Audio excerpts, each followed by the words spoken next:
최요한의 시사패더 시간입니다. 오늘도 최요한 시사평론가 스튜디오에 와주셨습니다. 예, 어서 오세요. 예, 반갑습니다. 지구상의 모든 시사 새끈하게 팬다 끝까지 판다 시사팬더 최요한입니다. 이제 날씨가 달라졌죠? 어젯밤에 잤는데요. 예. 썰렁했어요. 이게 웬일이니 단 하루 만에. 그러니까 보통 8월 15일 지나면은 날씨가 좀 이렇게 썰렁해진다라는 이야기를 많이 들었어요, 어른들한테. 단 하루 만에 이런 결과가 나올 줄은 상상도 못했습니다. 폭염 끝이 없어서 이러다 이거 우리 이거 멸망하는 줄 알았는데 좀 더 살 수 있을 것 같아요. 고생하셨습니다. 예. 뭐 땀은 더 흘리시던데 뭐. 예. 예, 오늘은 어떤 소식부터예요? 아무래도 김경수 지사 오늘 영장실질심사 얘기죠? 그렇습니다. 김경수 운명의 날입니다. 이르면 오늘 밤에 구속 여부가 판가름이 날 것 같습니다. 사실 이 부분이 이제 앞으로의 전국을 좌우할 수 있는 폭발력 있는 사안인데요. 일단 그것만 먼저 알아볼게요. 김경수와 드루킹 대질신문 당시 양측 주장이 어땠는가. 그러니까 2016년 11월 9일 김경수 당시 의원이 느릅나무 출판사를 찾은 자리에서 드루킹이 이렇게 이야기했다고 주장합니다. 회원들을 다 나가게 하고 독대 자리에서 킹크랩을 설명했다. 그런데 여기에 대해서 김경수 지사는 독대한 적 없다. 늘 여러 사람이 같이 있었을 때 같이 이야기했다라고 이제 이야기를 했고요. 예, 전혀 다르네요. 그렇죠. 정반대예요. 그리고 또 그 다음 이야기도 정반대입니다. 김경수가 이게 드루킹 얘기입니다. 김경수가 킹크랩 적법하다고 말을 했고, 그리고 그러니까 드루킹이 감옥 가겠다고 했더니 본인, 그러니까 김경수는 정치 책임을 지겠다라고 했다라고 이제 드루킹이 주장을 했고요. 예, 김경수 지사는 그런 사실 없다.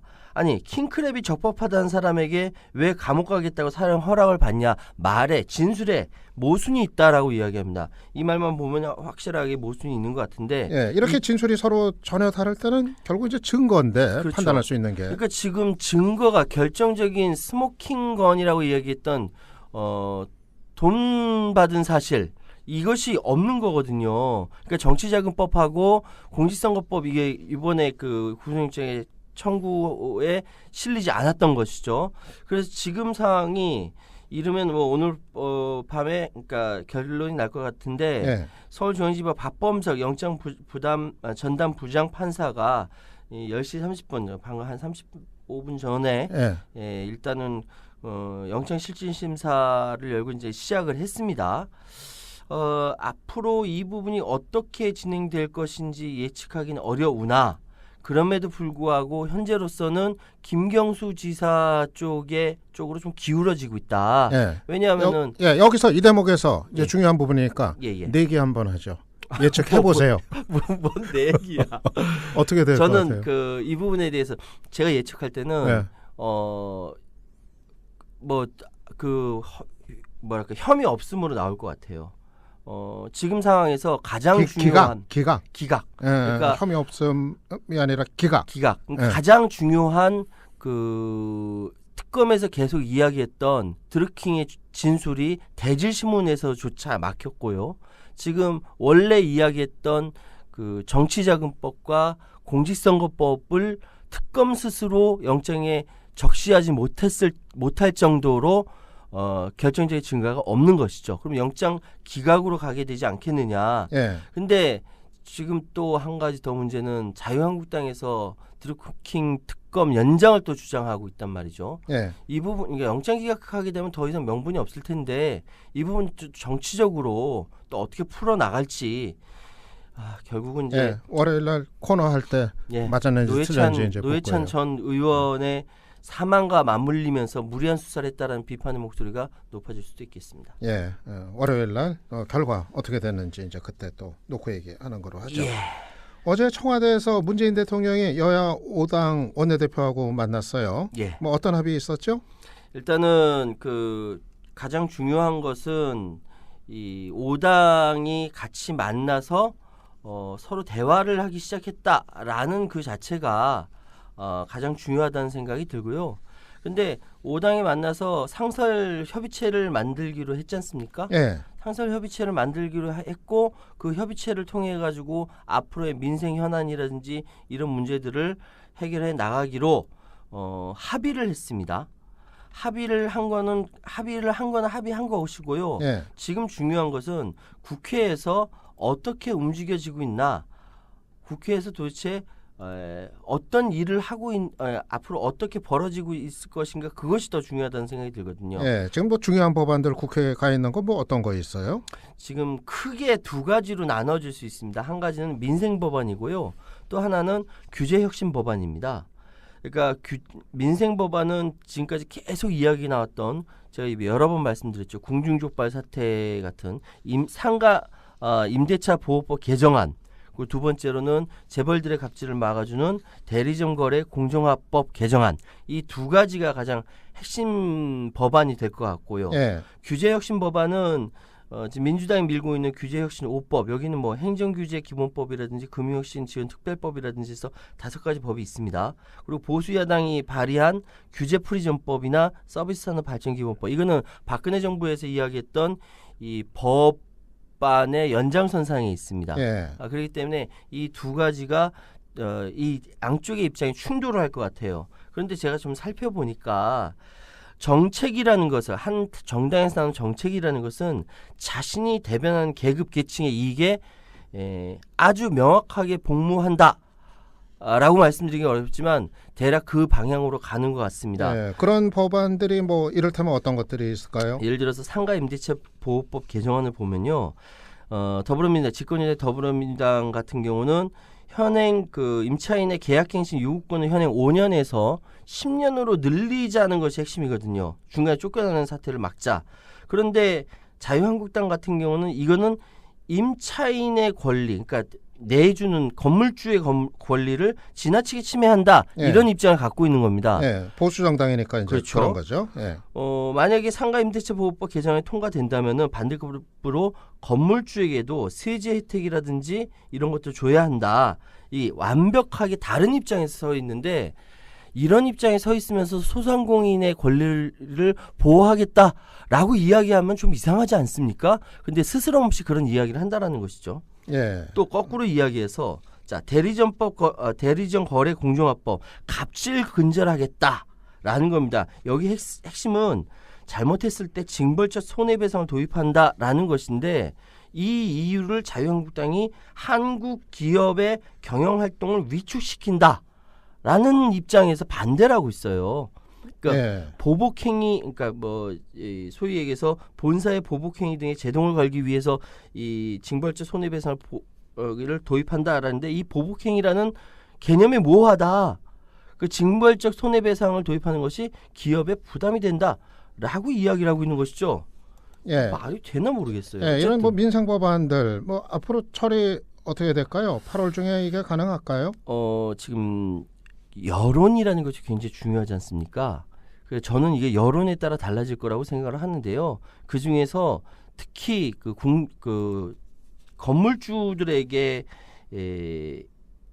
굉장히 일방적으로 유리해져 있는 상가 임대차 보호법 개정, 이거는 가능할 것 같아요. 예. 가능할 것 같은데, 이후에 징벌적 손해배상은 자본계급이 굉장히 일제히 반대하면서 공격을 할 가능성이 있기 때문에 이 부분은 좀 어렵지 않을까, 이런 생각을 하고 있습니다. 예. 제 개인적인 생각이에요. 예. 예. 가을 되기 전에, 진짜 가을 오기 전에 좀 잘 처리될 건 처리들이 됐으면 좋겠습니다. 예. 그리고 경제 문제도 좀 살펴보죠. 윤석헌 금감원장 호랑이 본능이 되살아났다, 이런 기사가 나오던데 이건 무슨 얘기예요? 윤석헌 금감독원장이 원래 굉장히 진보적인 입장을 견지하고 있었던 대학 교수입니다. 예. 근데 이제 금융감독원장으로 왔을 때 재벌들이 눈치를 많이 봤거든요. 근데 그 이후에 그 윤석헌 원장의 행동이라든지 이런 것들이 굉장히 조심스러웠어요. 왜? 최종구 금융위원장이랑 충돌되는 부분이 있기 때문에 좀 조심스러웠는데, 예.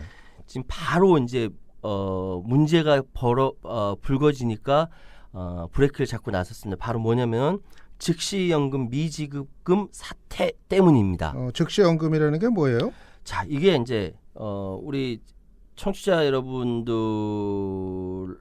아마 여기 가입하신 분들이 계실 거예요. 예를 들어서 원래 연금이라는 것은 10년이고 20년이고 이렇게 계속 일정액을 이렇게 내고 나서 나중에 은퇴 이후에 받는 금융상품이잖아요. 그렇죠.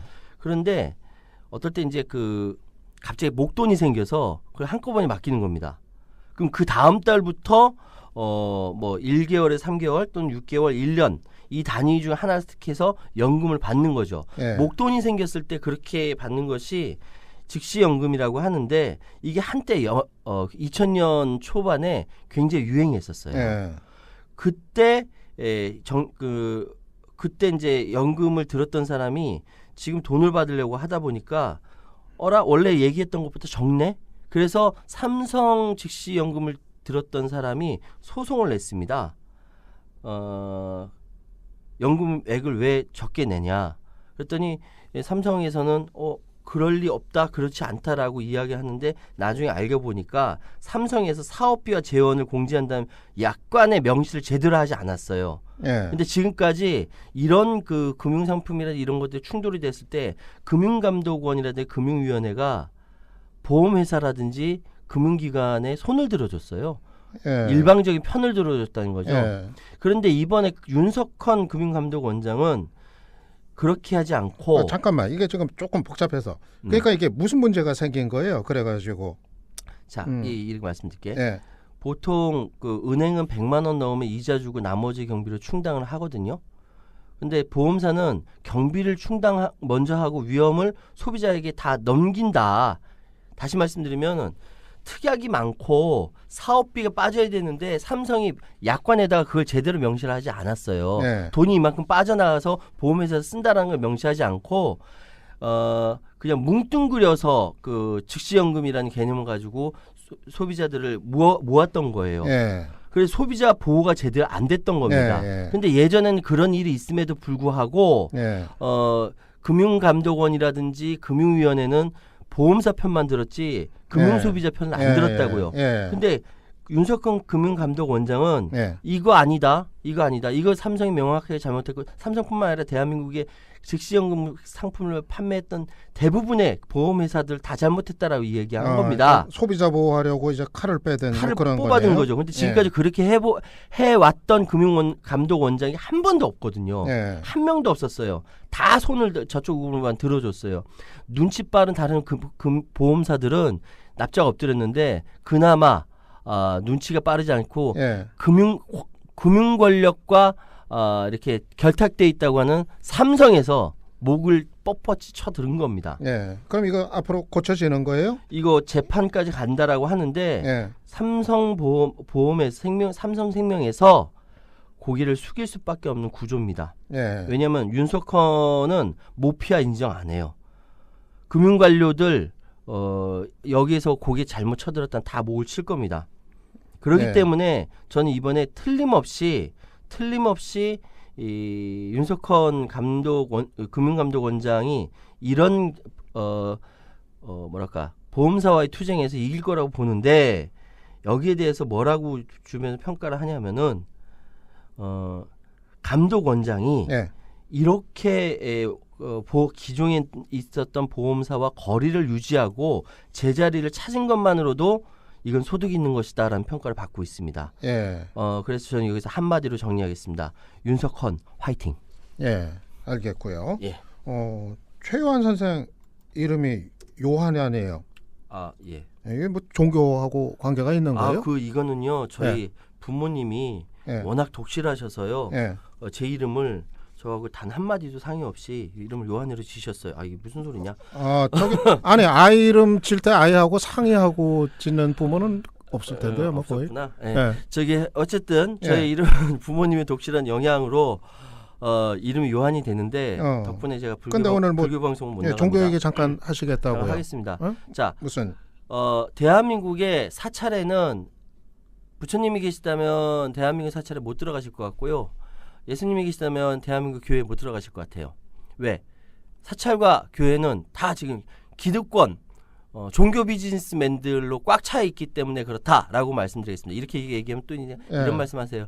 아니 대다수 종교인들은 그렇지 않은데 일부 사람들이 이렇게 죄를 뿌리고 있다라고 이야기하는데 그거 아니에요. 근데 뉴스브리핑 시간에 왜 갑자기 그 얘기 하시는 거예요? 설정스님 조계종 얘기 설정스님이라는 분 아시죠? 그렇죠.